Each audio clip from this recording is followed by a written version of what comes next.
delighted to be here at the Startup Turkey. I've not been to this conference before, so it's all very new to me, and it's awesome. I took about 10 hours getting here yesterday from London, but I'm delighted to be here, and it's an amazing venue, of course, as we know. And I suppose the great thing about this event is, like, there's nowhere else to go, is there? We've got you. You can't go anywhere else. So I'll see you in the bar later. I'm running a conference myself in June called the Europas. You can check it out at theeuropas.com. It's invitation only. And obviously, you know TechCrunch, and we run TechCrunch Disrupt, which will be in the winter time in Europe. So you're all very welcome to join us there. So I have a fantastic panel here today. They've all been introduced, so I won't give you... can I get the timer to working, please? If you switch the timer on, that'd be great. Then I know how much I've got left. What I want to talk about, really, is getting really big companies coming out of Turkey. Now, we're all very familiar with the big companies that have come out of Turkey, that, such as Trendyol, Marcofoni, etc. We've done very well in things like e-commerce. But the question is, where do we go next? And companies that are being produced globally now are being ranked against this famous unicorn phrase. Now, what is a unicorn? Now, TechCrunch wrote an article a few years ago, well, about, say, 1 or 2 years ago, saying that there was this new thing called the Unicorn Club. Now, it specifically said US-based technology companies. But that doesn't mean to say that the world cannot produce these billion-dollar valuation plus companies. And that's exactly what is happening in some parts of the world. The question is, can Turkey produce it? Now, we've got these great guys here who are going to be talking to us about this. Now, what do you think? Because let me turn to you, sir, first, Hasan. Now, you're very well known in this space. Everybody knows you. Who doesn't know here? No, don't put your hand up if you don't know this one. But you're very well, you've invested in 60 companies to the tune of $59 million, which is a reasonable amount of money. It's not the kind of money you find down the back of the couch. You must, now, why did you do that? You're very interested in seed investing and seeding the marketplace, aren't you?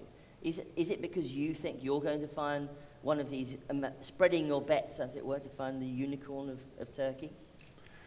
Well, actually, for me, it's a stupid question if Turkey will have unicorn companies one day. Of course, we will have unicorns, many, but it's just a matter of question of when. So how soon it will be? Because there's a big switch from old economy to digital economy. So everything is going to change in favor of digital. So one day, definitely, we will have many unicorn companies. As I said, the main question is how soon it will be. Well, we can do something about it, of course. We can speed up this process by, I think, rather than looking at the result of the situation, we should look at the root cause of this problem. We don't have unicorns now, and it will take some time for Turkey to have unicorns. So we should look at the starting point, the funnel of, we should look at the starting point of the funnel. We need to bring a lot of healthy startups into the funnel. How this could be? I mean, when you are talking about healthy companies, okay, we have great teams, we have great ideas, but what's missing is the money, the funds we need. So when you look at the space, the internet space, the foreign companies, the VCs, foreign VCs, don't show enough interest into that part of funding. So we need local money for this, and we don't have enough internet-rich people in this country yet, so they can reinvest, they can come back. So where the money is, it's still at the hands of old economy. So we need to attract these wealthy local people. We need to bring them to this ecosystem. We need to find a way. So I see only one way to do this. We need to bring our forces together. I mean, in the Turkish ecosystem, it's like, you know me, I know you situation. I mean, we are a handful of people who can really do this. We should combine our forces and we should attract these local wealthy people. I'm going to take you up on that issue. How do you convince someone who's done very well out of property or shipping to invest in technology startups? This is something they don't know anything about. I doubt they are doing well in shipping or construction or in all other old economy things. I really challenge them if they are doing. There might be ones, but it's becoming more and more difficult to make wealth in old economy. But the most convincing factor would be great exits, of course. I mean, if we show them that this is actually working and this digital economy is creating a huge wealth, they can be convinced. But we really need to educate them. We really need to get closer to them so they can understand there are big opportunities and there's also social responsibility beyond creating the value. I would put it to Hakan, you're doing a fashion luxury startup, Lidyana, right? Yep. Yeah.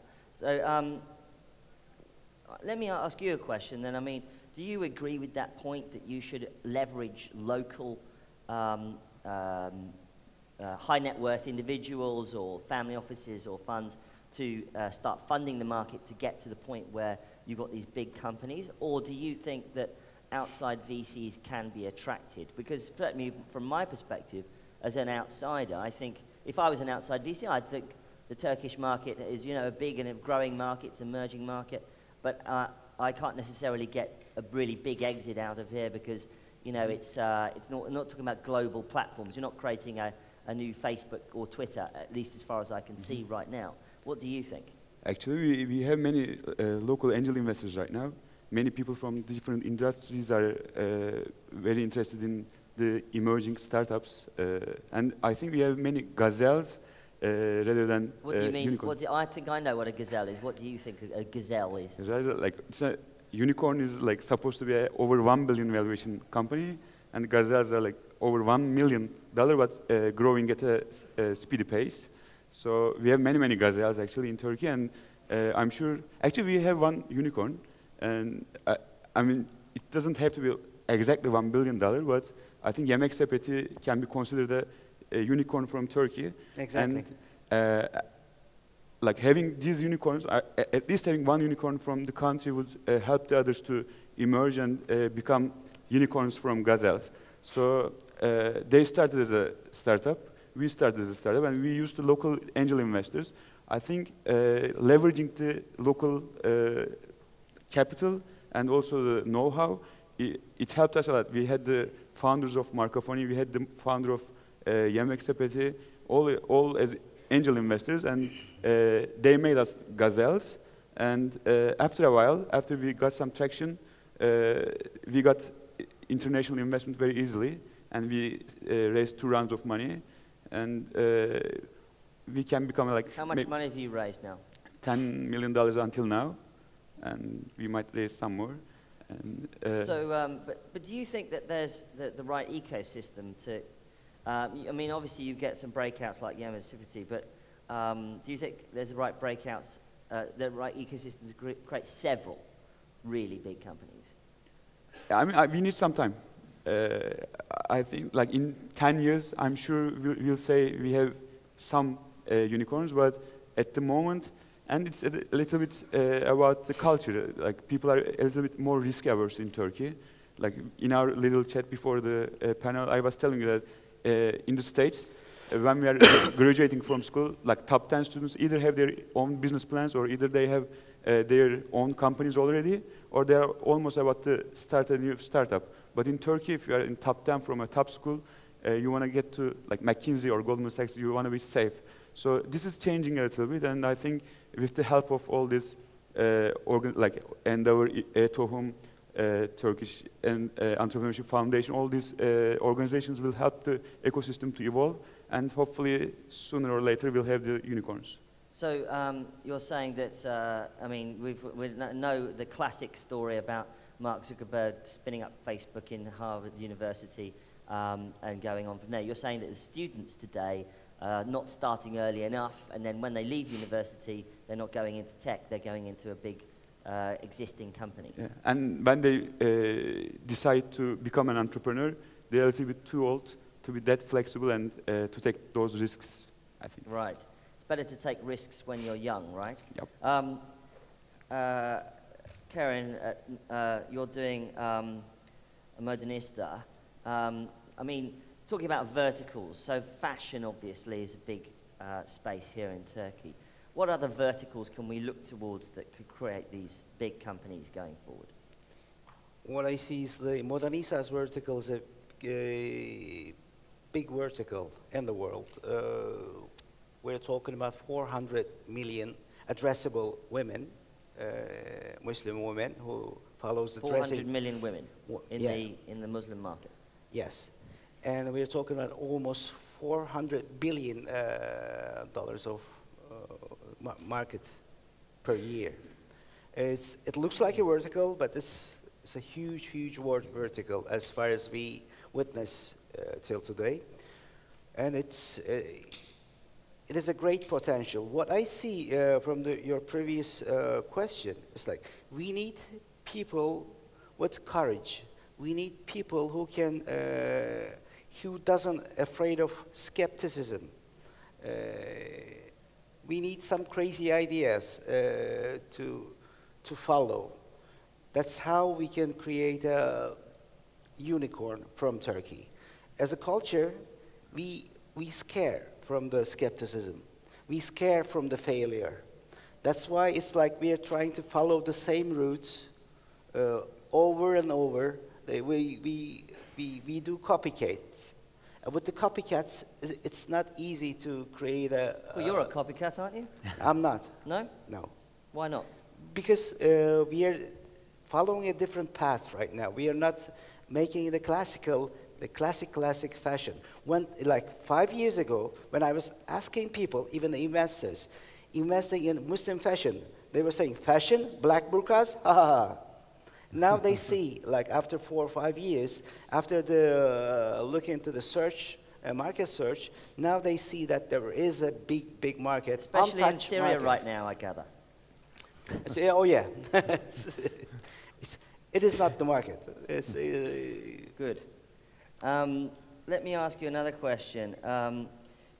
So you talk about outside capital. Yeah. You've got some local funds. You've got Early Bird raised 100 million funding round recently.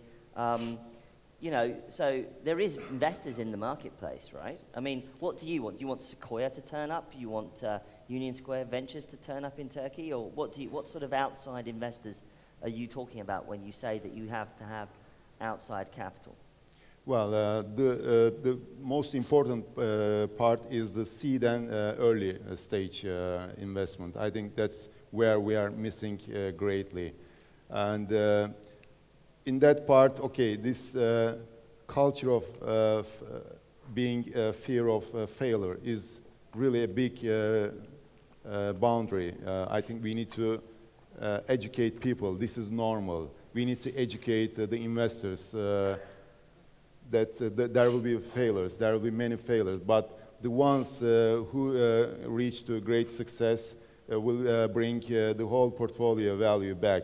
So there is a big gap understanding. I mean, I call this digital intelligence.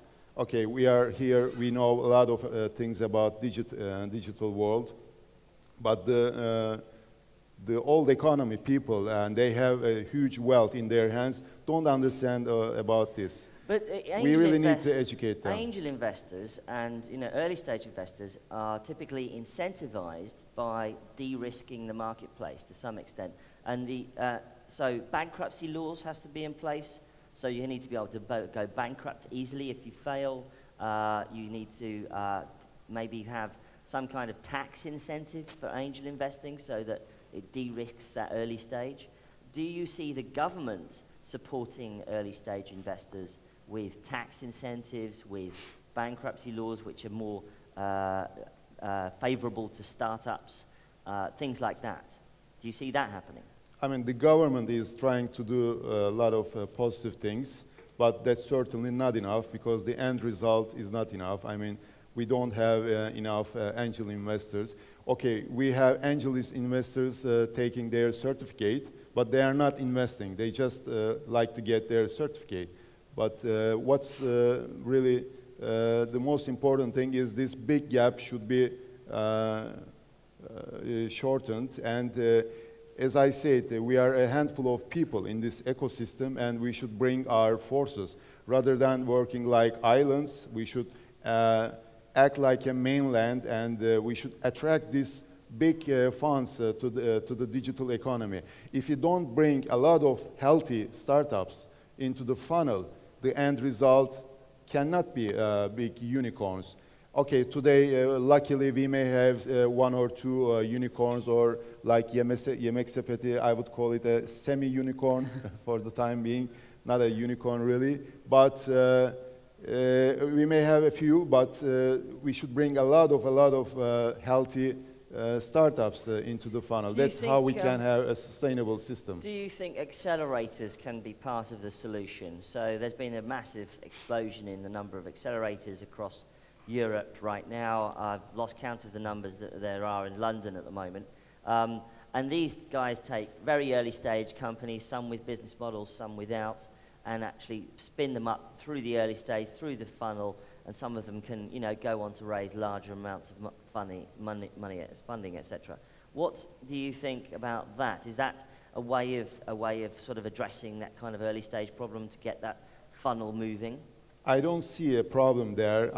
I think we have many great accelerators, and we have a lot of entrepreneurs in this country, and we have, I think, great teams, highly educated young people. They have high ambitions, but these accelerators should knock on the doors of wealthy local business people strongly. That's what we are not doing, really. And as I said, we should come together to do this, so they can be convinced that there's something really steaming up here. It seems more like a lot of the time, as far as I can see, it's like often takes a new generation. So dad made a lot of money in shipping, but it's the son who works out that there's something going on in tech, or the daughter. Yes, I'm very hopeful about this third generation, because the third generation are getting bored in their father's, uncle's business. They want something more exciting. They want to be on TechCrunch. They want to... Exactly. Yeah, they want to be on the tech side. So actually, I see a lot of interest from them, but they need to convince their fathers, their uncles, to raise some money, some family funds here. But I see more and more interest from them. What about exits? Let's talk about exits. So are you guys building your e-commerce businesses to exit, or are you building them to become cash-generating companies? What are you going to be doing? Exit. You want to exit? I'm not making it up, making it for my children. It's, if it's profit, if it gets to a certain valuation. Have you got any kids? Do you got any children? Hopefully. Not yet. Yes. Not yet. One day. Yeah, one day. Okay. But we can talk about your family planning later. But are you? What I want to know is though, you want to build this into a big company, right? But can you scale from here? Where can you go from Turkey? Can you scale outside of Turkey? What can you do? Yeah, you can scale. Actually, we started as a jewelry vertical. Then we scaled it. We expanded it into new categories. It was a category expansion. We can make a regional expansion and get into other countries, because especially about jewelry, many international countries, the folks there are interested about Turkey. And we have a celebrity endorsed model, and Turkish celebrities are very popular in Middle East and like Eastern Europe. So our model can work over there too. But first we have to collect the low-hanging fruits here. So then we can expand internationally. But as I said, at any moment in the growth phase, I would sell the company if someone pays 1 cent more than it's worth. So I think we should learn how to sell. What about Modanisa? Do you think that you can scale outside of Turkey internationally? Absolutely. We are already doing it right now. We are exporting to 57 countries.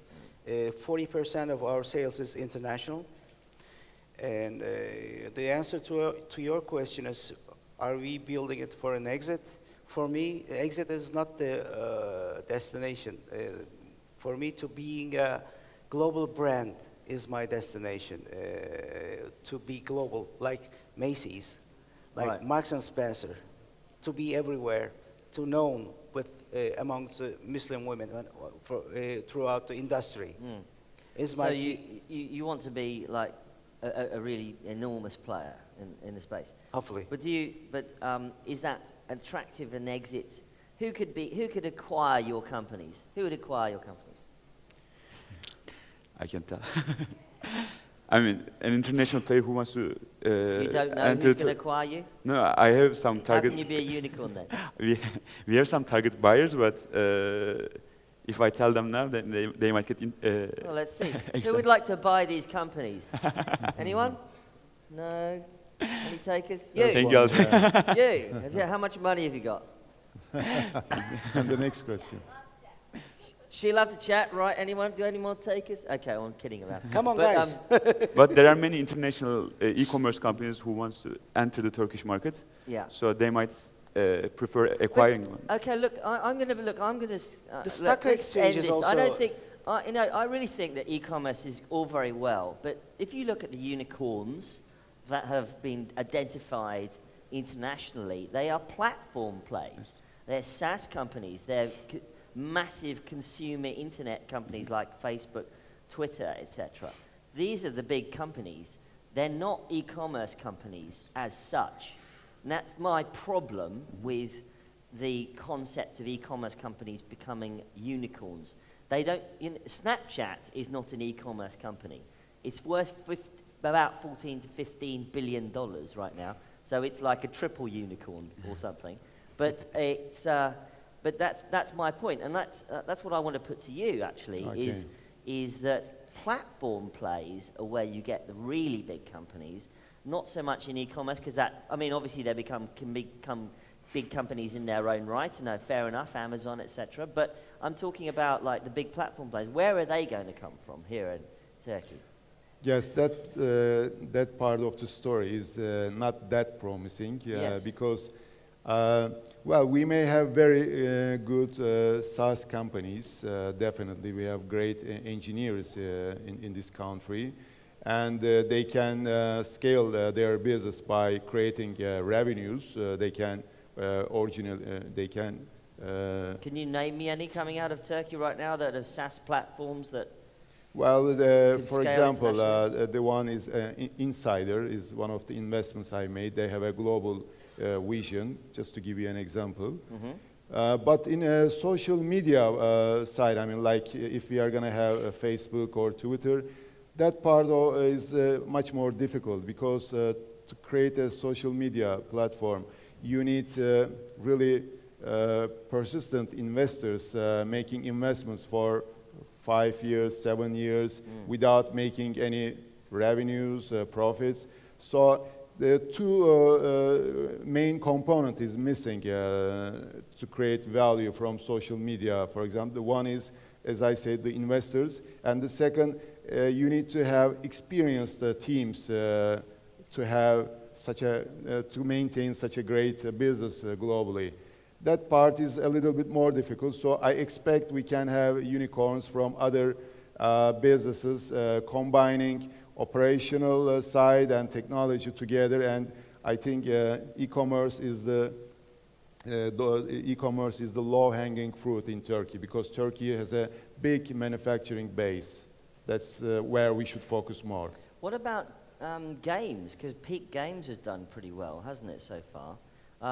For instance. What about the game space? I mean, a lot of people talk about it as being a pretty hits-driven business, and we've seen the rise of, Candy Crush Saga, etc., which, King.com basically floated on the basis of one game. Can you get big companies coming out of the gaming space, for instance? That's not my expert area. This question should go to Hakan, I think.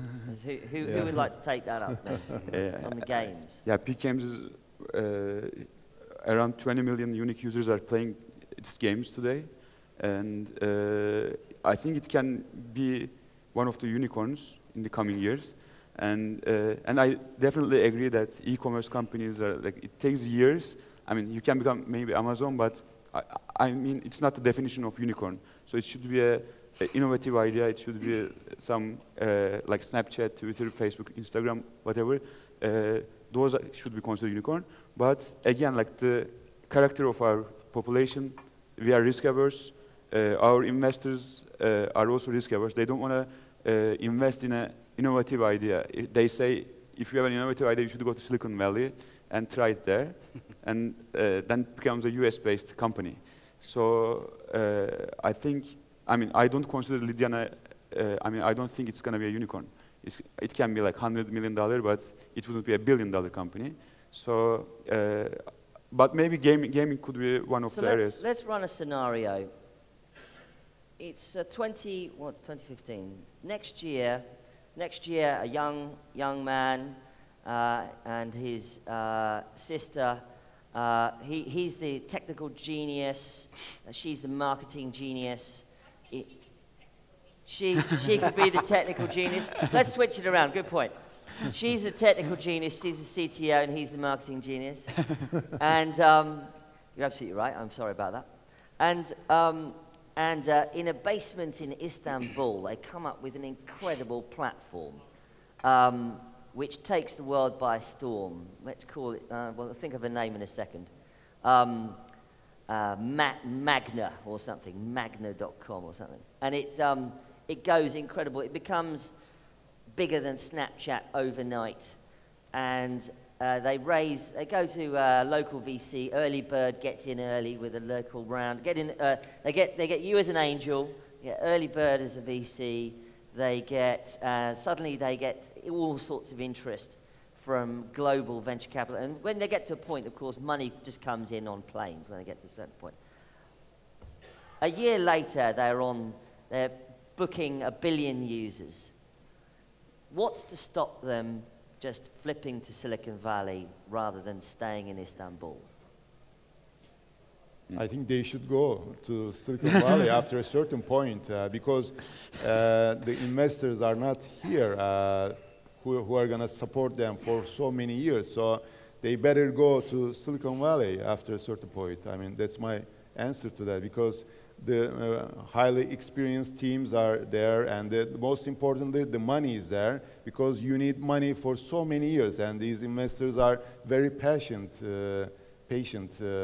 They can wait for so many years. They have a lot of money, they can wait. But here, I mean, even for low-hanging fruits, they do not invest enough. So why should they spend their time here? They should go to Silicon Valley. There was no investor that could see that that Magna.com could become this global, Snapchat killer, and didn't have the vision. There was nobody here that saw that. No, it can start from here, but it cannot grow here. You need money for so many years, and the money is not here. Do you agree? Here's some money. Yes, I agree. It's not a good thing for Turkey, but I agree. So this, of course, is a different scenario, and we're talking about something that's quite a rare event. Although there was an interesting event, Cut the Rope was a game that came out of Moscow. Two brothers coded it up in a basement in Moscow, and that became an incredible, it was basically as big as Angry Birds at one point, but of course games are a different kind of a scenario.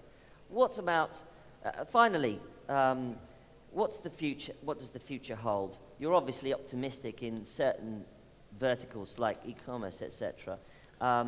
You think that there's not enough outside investment, that you've got to grow the inside investment.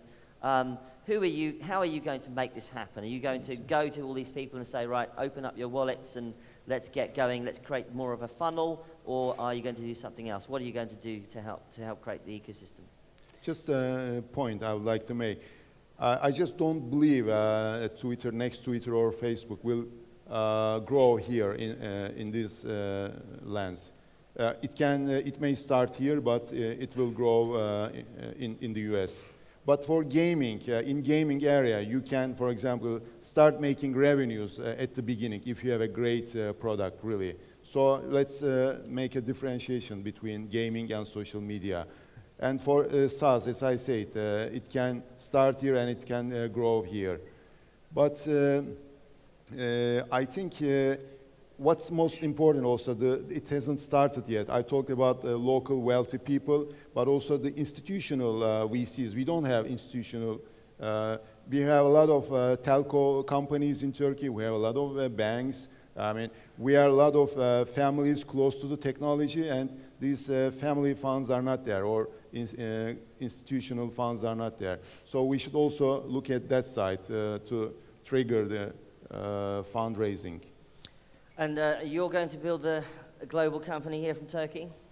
Inshallah. Inshallah, God willing, exactly. And you, sir? After Lidyana. Yeah, you're going to take turns. Okay, great. Thanks very much, gentlemen. I appreciate your help. Thanks for that.